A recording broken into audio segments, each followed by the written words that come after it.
السلام علیکم ورحمۃ اللہ وبرکاتہ۔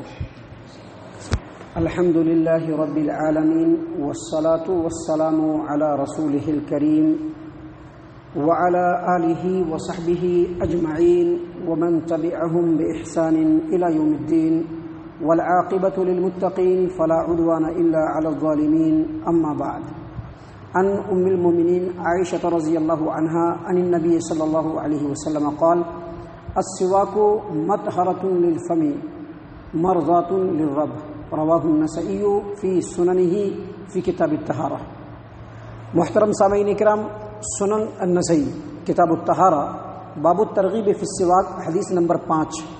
ام المؤمنین عائشہ رضی اللہ عنہا سے روایت ہے کہ نبی صلی اللہ علیہ وسلم نے فرمایا، مسواک منہ کی صفائی اور پاکیزگی اور رب تعالیٰ کی رضامندی کا ذریعہ ہے۔ یہ جو حدیث ہے، اس حدیث میں اللہ کے رسول صلی اللہ علیہ وسلم نے مسواک کرنے کے 2 فائدے بتلائے ہیں۔ پہلا فائدہ یہ ہے مسواک کرنے کا کہ مسواک کرنے سے اللہ تبارک و تعالیٰ کی رضامندی حاصل ہوتی ہے، یعنی جب بندہ مسواک کرتا ہے اللہ تبارک و تعالیٰ اس سے خوش ہوتا ہے، اللہ کی رضامندی کا جو ہے سبب اور ذریعہ بنتا ہے مسواک کرنا، یہ پہلا فائدہ۔ اور دوسرا فائدہ جو نبی صلی اللہ علیہ وسلم نے اسی حدیث کے اندر بتلایا، مطہرۃ للفم، یعنی منہ پاک صاف اور ستھرا ہوتا ہے۔ لیکن میں آپ کو بتلا دوں کہ ایک روایت ہے جس روایت سے یہ ثابت ہوتا ہے کہ مسواک کرنے کے کئی ایک فائدے ہیں۔ دیکھیے، ایک روایت ہے اور اس روایت کو عبداللہ ابن عباس رضی اللہ عنہما نے روایت کیا ہے، انہی سے مروی یہ روایت ہے، سنن الدارقطنی کی ہے۔ وہ فرماتے ہیں کہ مسواک کرنے کے 10 فائدے ہیں۔ مسواک کرنے کے 10 فائدے ہیں۔ پہلا فائدہ یہ ہے کہ اللہ عز و جل کی رضامندی کا ذریعہ ہے، یعنی مسواک کرنے سے اللہ راضی ہوتا ہے۔ دوسرا، شیطان ناراض ہوتا ہے، یعنی جب آپ مسواک کریں گے تو شیطان ناراض ہوگا۔ تیسرا، فرشتے خوش ہوتے ہیں۔ اور چوتھا، مسوڑے مضبوط ہوتے ہیں۔ اور پانچواں، دانتوں کا پیلا پن یہ مسواک مٹا دیتی ہے۔ اور چھٹا، نظر تیز ہوتی ہے۔ اور ساتواں، منہ پاکیزہ بناتی ہے۔ اور آٹھواں، بلغم کم کر دیتی ہے۔ اگر کسی کے جسم کے اندر بلغم ہو تو مسواک کرنے سے بلغم بھی کم ہوتا ہے۔ اور اسی طرح سے 9واں، یہ نبی صلی اللہ علیہ وسلم کی سنت ہے۔ اور 10واں جو فائدہ ہے وہ یہ کہ اگر یہ سنت ہے اور یہ واقعی سنت ہے تو مسواک کرنے سے بے شمار اجر و ثواب اور نیکیاں بندے کے کھاتے میں لکھی جائیں گی۔ سامعین کرام، اس حدیث کے بارے میں بتلا دوں، جو روایت ہے اگرچہ اس کی سند میں کمزوری ہے، یعنی اس کے اندر ایک راوی ہے جو کمزور ہے، لیکن اس روایت کے اندر جو فائدے بتلائے گئے ہیں، اہل علم نے اپنے بیانات میں اس بات کو واضح کیا ہے اور بتلایا ہے کہ اس میں جتنے فائدے بتلائے گئے ہیں ان میں سے اکثر و بیشتر فائدے مسواک کرنے سے حاصل ہو جاتے ہیں، اور یہ تجربہ اور مشاہدے کی بات ہے۔ دیکھیے، ایک بہت بڑے فقیہ عالم دین ہے شیخ وہبہ الزہیلی، وہ فرماتے ہیں الفقہ الاسلامی و ادلتہ، والم نمبر 1 پیج نمبر 305 پہ۔ اور اسی طرح سے ایک اور بہت بڑے عالم دین ہیں الخطیب الشربینی رحمہ اللہ، ان کی کتاب ہے مغنی المحتاج، اس میں والم نمبر 1 پیج نمبر 57 پہ دونوں اہل علم لکھتے ہیں کہ علماء کرام نے مسواک کے کچھ فائدے ذکر کیے ہیں۔ اور وہ فائدے کیا ہیں؟ فائدہ یہ ہے کہ مسواک منہ کو پاکیزہ بناتی ہے، رب کو راضی کرتی ہے، دانتوں کو سفید کرتی ہے، منہ سے جو بدبو ہوتا ہے اس کو پاک کرتی ہے، کمر کو سیدھا رکھتی ہے۔ اہل علم نے تجربات کی روشنی میں بتلایا ہے، اور یہ لوگ جو ہیں یہ چھوٹے موٹے عالم دین نہیں ہیں۔ ان لوگوں کی فقاہت اور نصوص کے اوپر ان کی باریکی اور فقہی جو ان کی نظریات ہے اتنے پختہ اور دلائل کی روشنی میں ہے کہ اس کو کوئی کاٹ نہیں سکتا ہے۔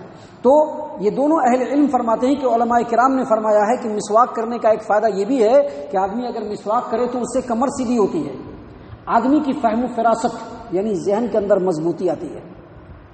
اس سے یہ پتہ چلا کہ ہم لوگوں کو مسواک کرنا چاہیے، اگر نہیں کر رہے ہیں تو اب یہاں سے کوشش کرنی چاہیے، مسواک کا اہتمام کرنا چاہیے۔ اہل علم نے بتلایا ہے کہ مسواک کرنے سے ذہن تیز ہوتا ہے، ذہن کو تیز کرتی ہے۔ اسی طرح سے آدمی کی جو فطری بناوٹ ہے اس کے اندر پاکیزگی، صفائی اور ستھرائی مسواک کرنے سے آتا ہے۔ اور اسی طرح سے اہل علم نے یہ بھی بتلایا ہے کہ مسواک کرنے سے اجر و ثواب کے اندر زیادتی ہوتی ہے۔ اور یہ بھی فائدہ بتلایا ہے کہ جب آدمی موت کے قریب ہوتا ہے تو موت کے قریب جو ہے آسانی ہو جاتی ہے۔ جو سکرات الموت کا جو عالم ہوتا ہے جس میں موت میں انتہائی سختی ہوتی ہے، اگر آدمی پابندی سے مسواک کرے تو قریب الموت کا جو وقت ہوتا ہے وہ آسان بن جاتا ہے۔ اور ایک آخری فائدہ یہ بھی گنایا ہے کہ موت کے وقت کلمہ شہادت یاد رہتا ہے۔ آپ کو پتہ ہوگا، آپ نے اہل علم سے سنا ہوگا کہ نبی اکرم صلی اللہ علیہ وسلم جب قریب المرگ موت میں تھے، موت کے جو ہے بیماری میں بالکل تھے نبی صلی اللہ علیہ وسلم، اس وقت آپ صلی اللہ علیہ وسلم مسواک مانگتے تھے کہ لاؤ مسواک میں کروں گا، کیونکہ مسواک کرنے سے جہاں پاکیزگی آتی ہے، صفائی ہوتی ہے، ستھرائی ہوتی ہے، وہیں موت کے وقت کلمہ شہادت یاد رہتا ہے۔ تو اس سے یہ پتہ چلا کہ جو ہم مسواک کرتے ہیں یا جو مسواک کرنے کا حکم شریعت نے دیا ہے، اس میں بڑے فائدے ہیں۔ سامعین کرام، بعض علماء نے کہا کہ 70 فائدے ہیں، اور ابھی کی جو جدید میڈیکل سائنس ہے اس نے اس بات کو اپرووڈ کیا ہے کہ مسواک کرنے سے جو پاکیزگی آتی ہے، صفائی آتی ہے، ستھرائی آتی ہے، اور دانتوں کے اندر مضبوطی آتی ہے، مسوڑوں کے اندر جو مضبوطی آتی ہے، دنیا کا کوئی ٹوتھ پیسٹ وہ مضبوطی نہیں دے سکتا ہے، وہ صفائی نہیں دے سکتا، وہ ستھرائی نہیں دے سکتا ہے۔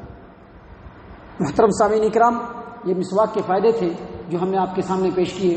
اس کے علاوہ مسواک کس لکڑی سے کرنا چاہیے، یعنی کون سی ایسی لکڑی ہو جس سے مسواک کرنا افضل ہے؟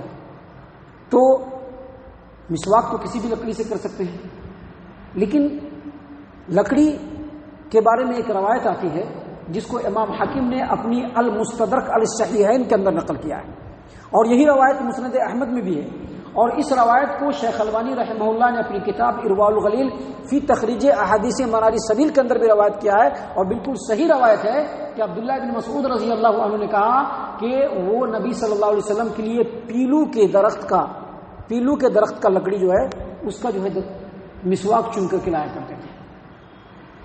ایک بہت بڑے فقیہ عالم دین ہیں ابن قدامہ، ان کی کتاب ہے المغنی کے اندر انہوں نے لکھا ہے کہ مسواک ایسے لکڑی سے کرنا مستحب ہے جو نرم ہو، جس کا کچی بنانے کے بعد دانت صاف ہوتا ہو، دانت کے اندر مضبوطی آتی ہو، دانت کو زخمی نہ کرے، دانت کو کمزور نہ کرے، دانت کو کسی طرح کا کوئی نقصان نہ پہنچائے، ملائم لکڑی ہونا چاہیے، جیسا کہ انہوں نے پھر ایگزامپل میں بتلایا، جیسے پیلو کے درخت کی لکڑی، یا پھر کھجور کا جو گچھا ہوتا ہے اس کے جڑ کی لکڑی، ان لکڑیوں سے اگر آدمی مسواک کرے گا تو یہ مستحب اور افضل ہے۔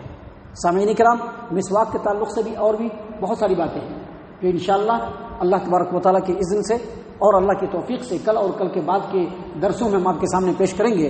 اللہ تعالیٰ سے دعا ہے کہ اللہ تعالیٰ ہم تمام کو ان تمام باتوں کے اوپر خوب ٹھنڈے دل سے غور و فکر کرنے کی توفیق عنایت فرمائے۔ اللہ اور اس کے رسول کا جو حکم ہے اللہ تعالیٰ ہم تمام کو اس کی اطاعت اور فرما برداری کرنے کی توفیق عنایت فرمائے۔ صحابہ کرام رضی اللہ عنہم کے اسوہ حسنہ پر چلنے والا بنائے، جنت الفردوس میں جگہ عطا فرمائے۔